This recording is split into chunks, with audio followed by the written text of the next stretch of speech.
The reception was loud, but my focus narrowed to a single point. My brother, Tristan, stood by the head table. His hand hovered over my champagne flute. I watched, completely frozen, as a small silver packet vanished into the bubbles. He didn't look nervous. He looked around, smiled at our parents, and stepped away as if he had merely adjusted a napkin. My blood ran cold, but my mind went completely still. I didn't scream. I didn't accuse him. I simply switched the glasses. When he turned his back to greet our cousins, I lifted his flute and placed it in front of my own seat, taking a plain glass of water for myself. 10 minutes later, the DJ called for the family toast. Tristan raised his glass, the very one he had just tampered with, and looked directly at me.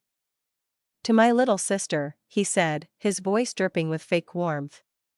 "May your new life be exactly what you deserve." He took a long sip, smiling like he had already won. Exactly 30 minutes later, his hands started shaking. But the drink was only the beginning.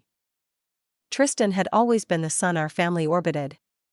When he wrecked our father's truck, it was a mistake. When I won a scholarship, he called it pity. When my grandmother left me partial control of the family ranch trust, he squeezed my shoulder hard enough to bruise and whispered, "You'll hand it back when you realize you can't handle it." I never did. My fiancé, Jake, knew Tristan made jokes with hidden blades. But he didn't know the call Tristan made 3 nights before the wedding. "You're building a life on stolen attention." Now, standing in my wedding dress, the pattern finally snapped into focus. It wasn't just the drink. It was the new bartender who kept glancing at Tristan.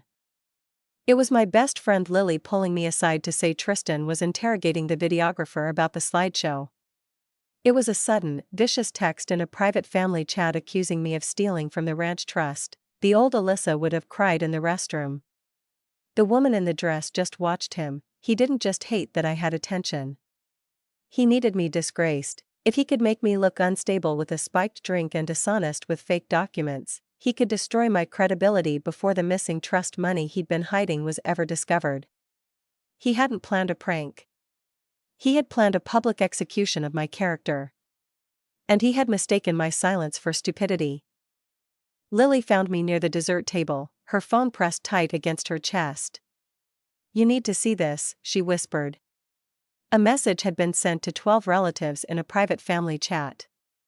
It accused me of stealing from the ranch trust, complete with a cropped bank transfer screenshot. My name was circled in red. The old panic tried to rise. I pushed it down. "Forward it to yourself," I told Lily. "Screenshot the number." "Don't confront him," she blinked. "Alyssa, he's trying to frame you." "I know," I said. "That means he's afraid of something bigger." Fear became information. Tristan wasn't acting out because he was bored.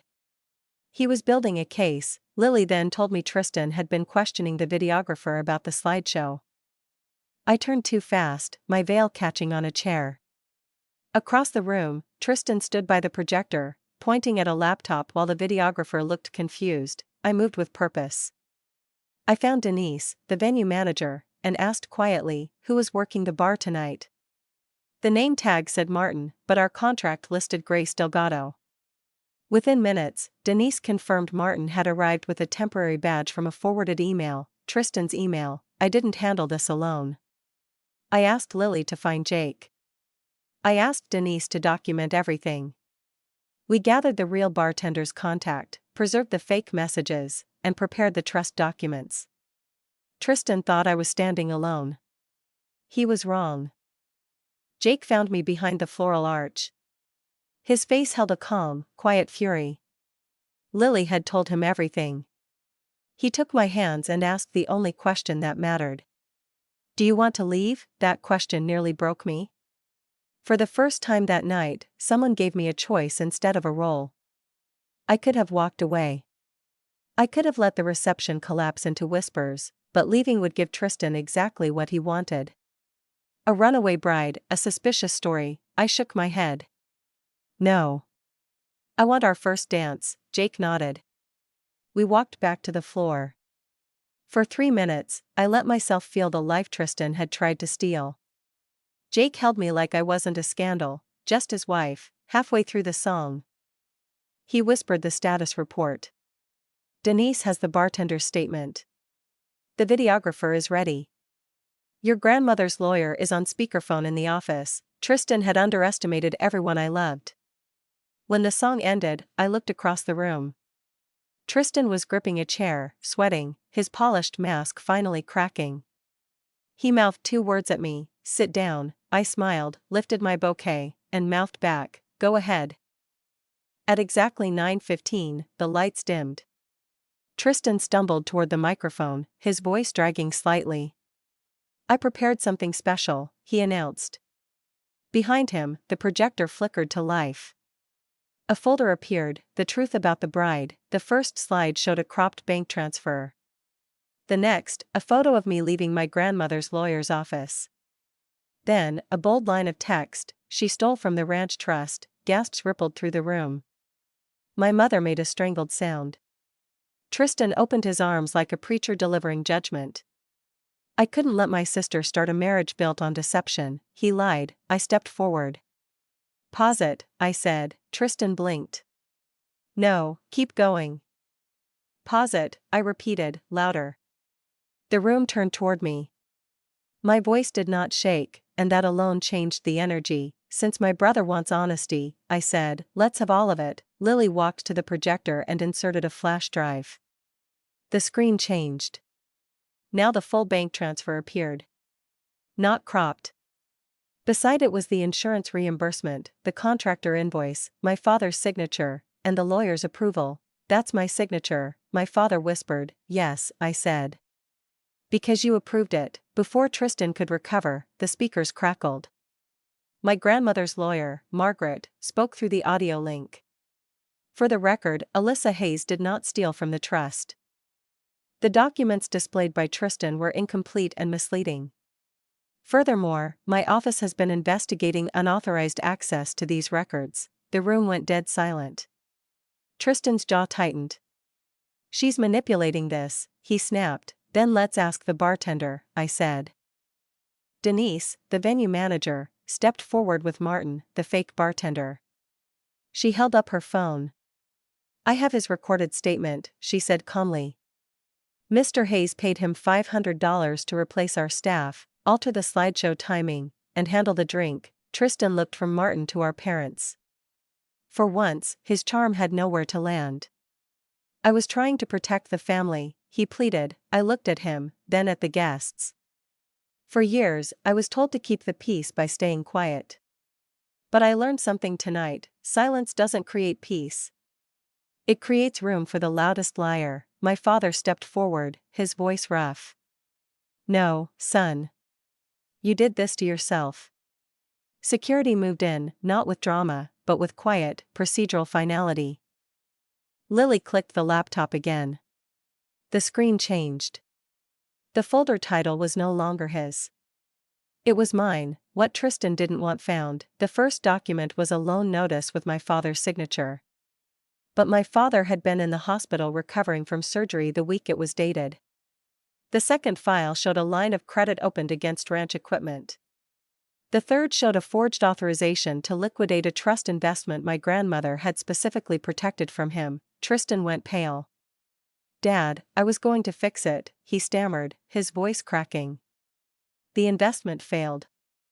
I just wanted to put it back. You forged my name, my father said, his voice barely a whisper. Tristan pointed a shaking finger at me. Because she took everything. Grandma gave her power over the ranch. I was supposed to inherit it. You were always in the way. My mother lowered her hand from her mouth, her tears shifting from embarrassment to a quiet, stunned shame. She looked at Tristan, then at me, and didn't defend him. That silence was her awakening. I looked at my brother, not with anger, but with a deep, sober clarity. You didn't lose the ranch because of me. You lost trust because you treated family like property. He laughed bitterly, swaying slightly. You think they'll choose you after this? No, my father said, stepping forward. But we are done excusing you. Security didn't drag him out like a movie villain.